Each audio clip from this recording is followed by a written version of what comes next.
कोपरगाव येथील विरंगुळा गार्डन 13 बंगले परिसरातील ओम शांती योग सेंटर येथे या जागतिक योग दिन उत्साहपूर्ण वातावरणात साजरा करण्यात आला।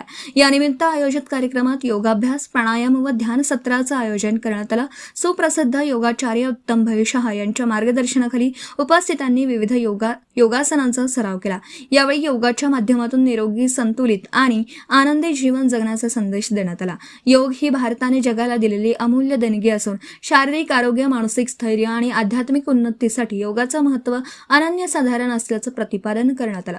नियमित योगाभ्यासामुळे तणाव कमी होतो, रोग प्रतिकारक शक्ती वाढते, शरीर सुदृढ राहतं, तसेच जीवनात सकारात्मकता निर्माण होते असं यावेळी सांगण्यात आलं। कार्यक्रमास योग सेंटरचे सदस्य अमित वंडागळे, बाबासाहेब आढाव, लक्ष्मण निमसे, वैभव सोनवणे, सागर वर्मा, संदीप कुलकर्णी, संदीप लोढा, मोहन गवारे, सुभाषराव भास्कर, सुजला आढाव, स्वप्नील ठोंबरे, किशोर फुलफगर, मनोज गवारे, आप्पासाहेब नवले, संगमनेरे सर, वानखेडे सर, जितेंद्र छाजेड, शुक्लेश्वर महापुरे, विजय फुलफगर, शीतल शिंगी, विशाल नांकर, लोढा मामा तसेच बाल सदस्य कौशिक वंडागळे आणि सिया वंडागळे उपस्थित होते। यावेळी कोपरगाव नगर परिषदेचे नगराध्यक्ष परागजी संधान, डॉक्टर रमेशजी कोठारी, डॉक्टर विलासजी आचारी, गणेशराव आढाव, नगरसेवक रवींद्र कथले, ज्येष्ठ नागरिक मंचाचे अध्यक्ष विजयजी बंब, आनंद बारबीड, जयाभाऊ कोठारी, तेजमल शेठ धाडीवाल, जवाहर भाई शहा आणि अशोक शेठ जानी आदी मान्यवरांची प्रमुख उपस्थिती होती।